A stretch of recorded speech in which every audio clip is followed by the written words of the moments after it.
আসসালামু আলাইকুম, সবাইকে শুভেচ্ছা জানাচ্ছি। মোসাম্মেদ মাহবুব। বাংলাদেশের রাজনীতিতে সন্দেহ, সংশয়, সংকট নতুন করে সামনে হাজির হচ্ছে। এই রাষ্ট্রের সবচেয়ে বড় শত্রুর বিরুদ্ধে মামলাগুলো হচ্ছে শেখ হাসিনা থেকে শুরু করে একদম রাষ্ট্রের সবচেয়ে বড় মাফিয়া। এখানে এমন ব্যক্তিকে বসাতে হবে যিনি পৃথিবীর সকল লোভকে উপেক্ষা করতে পারবে, লোভকে উপেক্ষা করতে পারবে। সেই হিসেবে তার চোখে পড়েছে এই ব্যক্তিকেই। অনেক যাচাই বাছাই করে তিনি তাজুল ইসলামকে এই পদে বসিয়েছিলেন। কে বলছিলেন? আমাদের আইনমন্ত্রী আসিফ নজরুল সাহেব। আমার কথাটা খুব মনে পড়লো এই কারণে যে এই ব্যক্তিকে নিয়ে অনেক কাহিনী ঘটেছে এবং সেনাবাহিনীর মধ্যে এই তাজুল ইসলামকে নিয়ে অনেক নাটকীয়তা আছে। শেষ পর্যন্ত তার অনড় অবস্থানের জন্য 15-16 জন যে সেনা অফিসারকে কারাগারে আনা হলো, এসি গাড়িতে করেও যদি আনা হয়েছে, সেটাই তাজুল ইসলামের কারণে আনা হয়েছে। তবে বিরোধী শিবিরে কিছু গুজব আছে যে যারা সরকারে বসছেন তাদের সাথে একটি আমাদের বিশেষ বাহিনীর আলাপ হয়েছে। আলাপ মানে এটা চুক্তি হয়েছে, যদি তারা ক্ষমতায় আসেন বা তাদেরকে ক্ষমতায় বসানো হয়, তারা এই বিচারগুলার করবেন না, মানে সেনাবাহিনীর গুম খুনের বিচারগুলার করবেন না, এমন নাকি একটা চুক্তি হয়েছে। এটা আমার আগের ভিডিওতে বলেছি। আমি এটা বিশ্বাস করি না। আমি বিশ্বাস করি তারেক রহমান প্রশাসন, তিনি তার দল বা বাংলাদেশে যারা বিরোধী শিবিরে গত 15.5 বছর নির্যাতিত হয়েছেন, গুম খুন ক্রস ফায়ার শিকার হয়েছেন, তাদের বিচারগুলো সম্পূর্ণ করবেন। এখন আমাদের দেখার অপেক্ষা যে বিরোধী শিবির থেকে যে অভিযোগটা করা হচ্ছে এটা সত্য নাকি মিথ্যা, সেটার জন্য আমাদের একটু অপেক্ষা করতে হবে। আমরা এত দ্রুত সরকারের প্রতি আস্থা হারাতে চাচ্ছি না। কয়েকটা বিষয়ে আমরা একটু তথ্য দিয়ে আসি। সেটা হলো যে আন্তর্জাতিক অপরাধ ট্রাইব্যুনালের চিফ প্রসিকিউটর তাজুল ইসলামের পরিবর্তে অ্যাডভোকেট আমিনুল ইসলামকে নিয়োগ দেওয়া হয়েছে। আমিনুল ইসলামের, আমি তাকে যতটুকু জানি, তিনি বিএনপির আইনজীবী ফোরামের সহসভাপতি ছিলেন এবং আজকে তাকে এই পদে বহাল করা হয়েছে। 2024 সালের সেপ্টেম্বরের শুরুতে তাজুল ইসলামকে অ্যাটর্নি জেনারেলের পদমর্যাদায় চিফ প্রসিকিউটর হিসেবে নিয়োগ দেয় অন্তর্বর্তীকালীন সরকার। নির্বাচনের আগ পর্যন্ত তাজুল ইসলামের অধীনে 24 জুলাই আগস্টে সংগঠিত মানবতা বিরোধী অপরাধের মামলায় 24টি আনুষ্ঠানিক অভিযোগ জমা দেয় প্রসিকিউশন। বর্তমানে এসবের বিচার কাজ চলছে ট্রাইব্যুনাল 1 ও 2 এ। রায় ঘোষণা হয়েছে 3টি। ঘোষিত রায়ে দণ্ডিত 26 জনের মধ্যে ক্ষমতাচ্যুত প্রধানমন্ত্রী শেখ হাসিনা, সাবেক স্বরাষ্ট্রমন্ত্রী আসাদুজ্জামান খান কামাল সহ পুলিশের প্রধানরাও রয়েছেন। রায়ের অপেক্ষায় রয়েছে জুলাই গণ অভ্যুত্থানের প্রথম শহীদ আবু সাইদ হত্যা সহ 2টি মামলা। এরই মধ্যে আগামী 4 মার্চ ঘোষণা হবে রামপুরায় সংগঠিত মানবতা বিরোধী অপরাধের একটি মামলার রায়। এছাড়া আওয়ামী লীগ সরকারের শাসনামলে গুম খুন নির্যাতনের মামলারও বিচার কাজ চলছে ট্রাইব্যুনালে।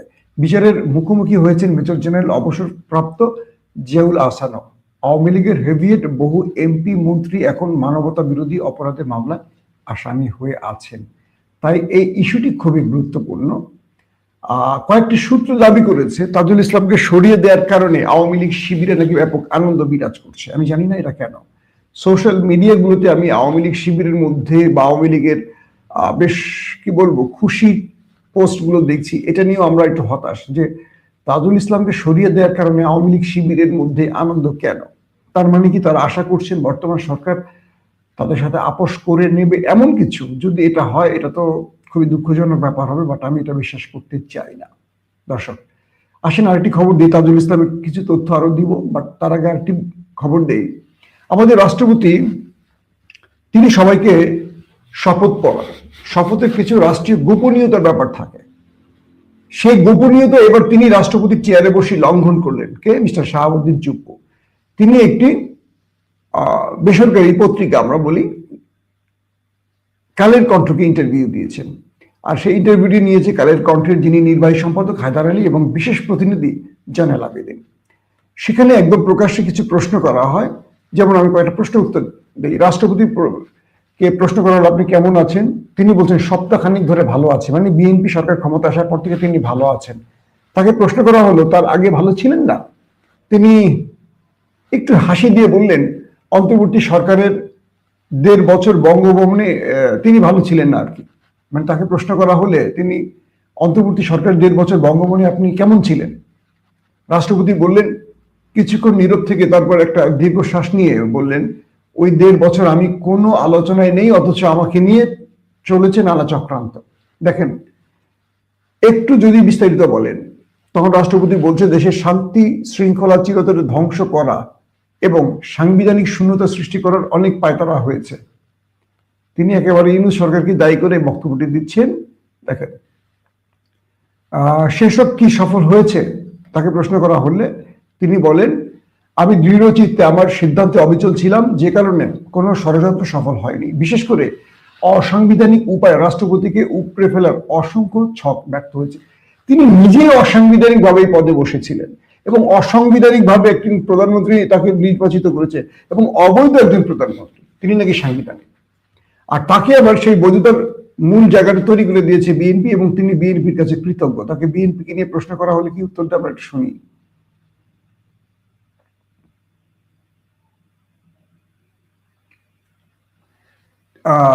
তিনি বলছেন যে 1.5 বছরে আমাকে উপড়ে ফেলার অনেক চক্রান্ত হয়েছে, সংকটের কঠিন মুহূর্তে আমাকে সমর্থন দিয়েছে বিএনপি জোট ও সশস্ত্র বাহিনী।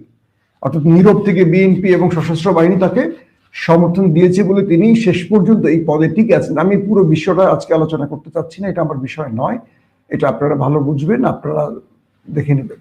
প্রশ্ন হলো, প্রেসিডেন্ট পদে বসে থেকে তিনি রাষ্ট্রীয় গোপনীয়তা কিভাবে প্রকাশ্যে আনলেন? বাংলাদেশ আসলে কি একটা বিষয় হলো কি, আইন আসলে কারোর জন্য না, আইন হলো গরিবের জন্য, দুর্বলের জন্য। এখন দেখবেন বাংলাদেশে প্রেসিডেন্ট চুপ্পু, যেহেতু তার সাথে বিএনপির আন্ডারস্ট্যান্ডিং হয়ে গেছে, তিনি এখন যা কিছু করবেন কোনো সমস্যা নেই, বিএনপির জন্য কোনো আইন লাগবে না, চুপ্পুর জন্য লাগবে না, এখন লাগবে জামাত আর এনসিপির জন্য। আবার যখন ক্ষমতায় বসবে কখনো জামাত এনসিপি, তখন আমি জানি না জামাত বা এনসিপি এরকম বেইনসাফি করবে কিনা, তাতে ইনসাফের কথা বলে, তখন দেখা যাবে যে অন্যদের জন্য আইনটা লাগবে। এই দেশটা আসলে এরকমই একটা দেশ। প্রশ্ন হলো, বিএনপি 15.5 বছর শেখ হাসিনা এবং তার রাষ্ট্রপতিদের অবৈধ বলত এবং তাদেরকে সকল প্রকার কর্মের জন্য দায়ী করত, কিন্তু অন্তর্বর্তীকালীন সরকার আসার পর বিএনপি এই অবৈধ অসাংবিধানিক প্রেসিডেন্টকে বৈধতা দেয় এবং নীরবে সাহায্য করে, আর সেই সাহায্যের ফল বিএনপি 2026 এসে পায়। আবার সশস্ত্র বাহিনী তারাও এই প্রেসিডেন্টকে বহাল রাখে তাদের কার্যসিদ্ধির জন্য, এমন অভিযোগ অনেকে করেছে, আমি জানি না।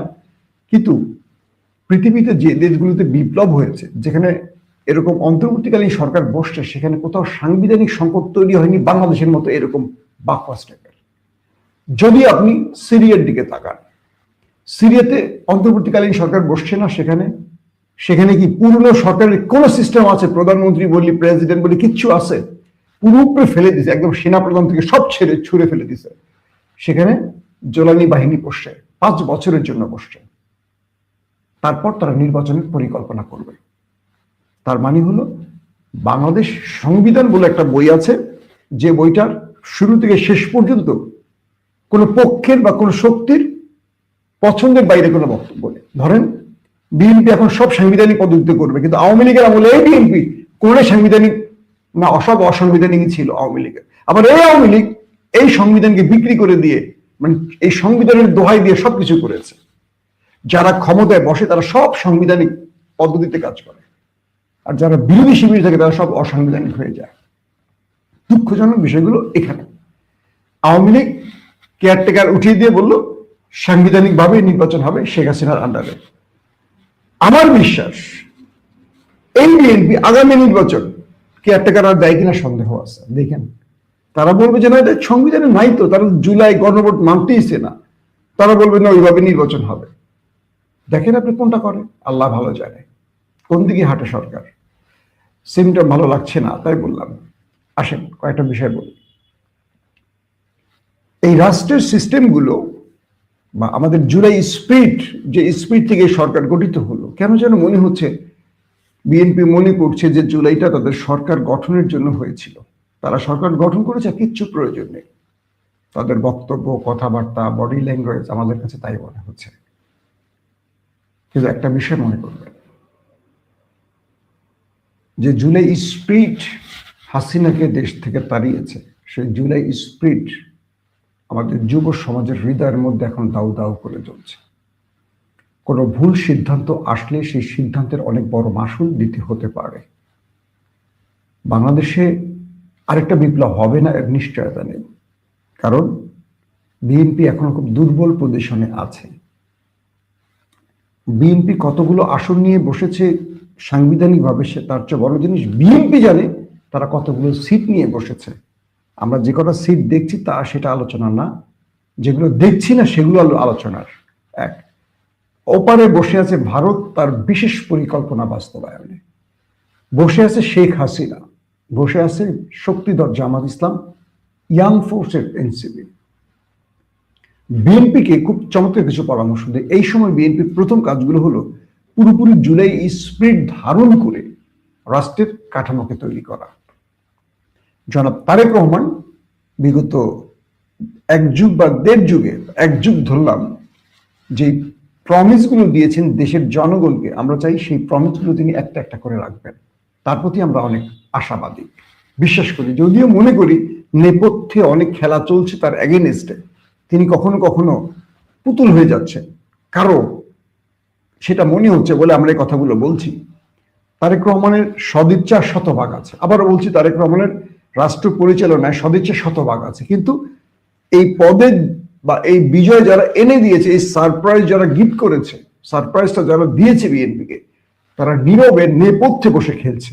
এটা দেশের মানুষ ক্রমান্বয়ে বুঝতে শুরু করছে। এখান থেকে বিএনপিকে বের করে আনতে হবে আমাদেরকে, বাট বিএনপিকে হটানোর জন্য না, বিএনপিকে আমরা রাখবোই ক্ষমতায়, বাট বিএনপিকে ভুল সিদ্ধান্ত নিতে দেব না। এটা হলো আমার ঠিক।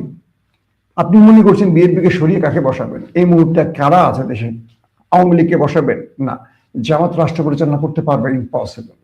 যারা তাদের নির্বাচনের ভোট গুনে ঘরে ফিরতে পারে না, তারা রাষ্ট্র পরিচালনা করবে কিভাবে? জামাতকে আরো, আমি মনে করি আরো 10 বছর তারা বিরোধী দলে থেকে আরো অভিজ্ঞতা অর্জন করতে হবে ক্ষমতা বসতে হলে। রাষ্ট্র পরিচালনা এত সহজ কাজ না। রাষ্ট্র পরিচালনার জন্য প্রথম যোগ্যতা নির্বাচনে উতরে আসতে হবে, কারণ জামাত নিজেই জানে না তারা কতগুলো আসন পেয়েছে। তারা যে কোনো দেখছে তা না, কিভাবে এটা ভোট করতে হয়, কিভাবে সেই ভোটের ইঞ্জিনিয়ারিং মোকাবেলা করতে হয়, কিভাবে জয় আনতে হয়, কিভাবে প্রতিটি কেন্দ্রে রিটার্নিং অফিসারকে মোকাবেলা করতে হয়, কিভাবে কেন্দ্র, এগুলো যেমন জানি তো না ঘোড়া। তারা কিভাবে রাষ্ট্র পরিচালনা করবে? রাষ্ট্র তো বিশাল জিনিস। একটা ভোটে কয়েক হাজার কেন্দ্র যারা ট্যাকেল করতে পারে না, রাষ্ট্র তো কয়েক লক্ষ প্রতিষ্ঠানকে চালাতে হবে। তার মানে জামাত এখনো সেটার যোগ্যতা অর্জন করেনি। তার মানে জামাতকে আপনি আর 10 বছর বাদ রাখেন, বিএনপিকে নিয়ে চিন্তা করেন, তাহলে কি করতে হবে? বিএনপিকে সঠিক পথে রাখতে হলে বিএনপির যে সিদ্ধান্তগুলো ভুল আসবে সেখানে প্রত্যেককে ঐক্যবদ্ধভাবে সেই ভুলটাকে ধরে দিতে হবে।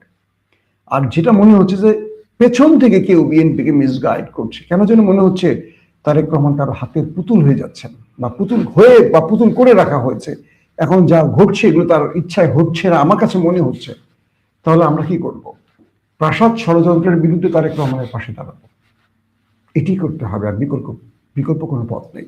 শেষ যে কথাটি বলতে চাই, চুপ্পু সংবিধান লঙ্ঘন করেছে বা সংবিধানের শপথ লঙ্ঘন করেছে, তার বিরুদ্ধে আমাদের ব্যবস্থা দাবি উঠতে পারে। 2 নম্বর, রাষ্ট্রের গুরুত্বপূর্ণ যারাই বসেন, তাজুল ইসলামের জায়গায় আমিনুল ইসলাম বসেন, কোনো আপত্তি নেই। যদি তাজুল ইসলামের চেয়ে ভালো কিছু করতে পারেন আমিনুল ইসলাম, তাকে সেলুট। কিন্তু যদি তাজুলকে সরানো হয়, আমিনুলকে বসানো হয়, এখান থেকে রাঘব বোয়ালদের বাঁচানোর জন্য, কিংবা প্রমিস অনুযায়ী ক্যান্টনমেন্টের সেই দুষ্ট লোকদেরকে বাঁচানোর জন্য, কিংবা ওপারের কোনো প্রেসক্রিপশন থাকে, তাহলে আমি বলে দিচ্ছি বিএনপি 5 বছর মেয়াদ পূর্ণ করতে পারবে না। লিখে রাখেন, বাংলাদেশে বিকল্প কিছু তৈরি হবে। আবারও বলছি, আমি বিশ্বাস করতে চাই বিএনপি ভালো কিছু চাইছে। বিএনপি চাইছে আরো ভালোভাবে ট্রাইব্যুনাল পরিচালনা করতে, তাই তাদের হচ্ছে যোগ্য কাউকে তারা খুঁজে পেয়েছে, এটাই যেন সত্য হয়।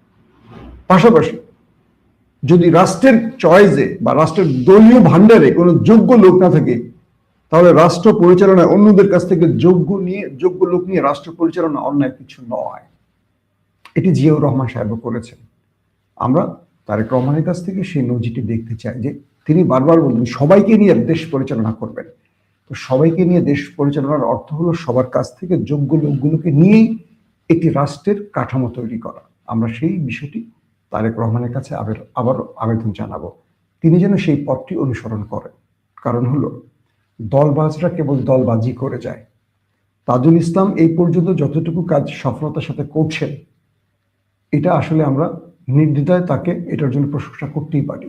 তিনি অনেক দুঃসাহসিক সিদ্ধান্তগুলো নিয়েছেন, কারোর সাথে আপোষ করেননি, নির্ভয়ে লড়াইটা করেছেন এবং গুম খুন বা এই বিষয়গুলোর সাথে জুলাই অভ্যুত্থানে যারা শহীদ হয়েছে তাদের পরিবার সবাই তার উপর খুশি।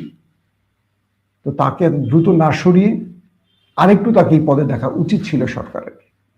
আবার দেখছি বিডিআর, বিজিবি আবার বিডিআর হয়েছে, এই তদন্ত নতুন করে শুরু হবে, এগুলো নিয়ে নানান প্রশ্ন উঠছে। পজিটিভ নেগেটিভ সব প্রশ্নের মাঝখানে আমাদের একটাই উত্তর থাকবে, সেটা হলো সরকার যেন সঠিক পথে থাকে, সরকার যেন সঠিক লক্ষ্যে থাকে, সরকার যেন পেছনের কোন অদৃশ্য শক্তির হয়ে কাজ না করে। এটা যদি হয়, এর চেয়ে দুঃখের কিছু থাকবে না আমাদের জন্য। এতগুলো জীবনের মানে এতগুলো মৃত্যু, এতগুলো মানুষের প্রাণহানি, এতগুলো মানুষের আহত হওয়া, পঙ্গুত্ব হওয়ার যে ইতিহাস আমরা জুলাইতে দেখলাম, এটার সাথে যেন কেউ বিশ্বাসঘাতকতা না করে, এই প্রত্যাশাটাই থাকবে আমাদের। আল্লাহ হাফিজ।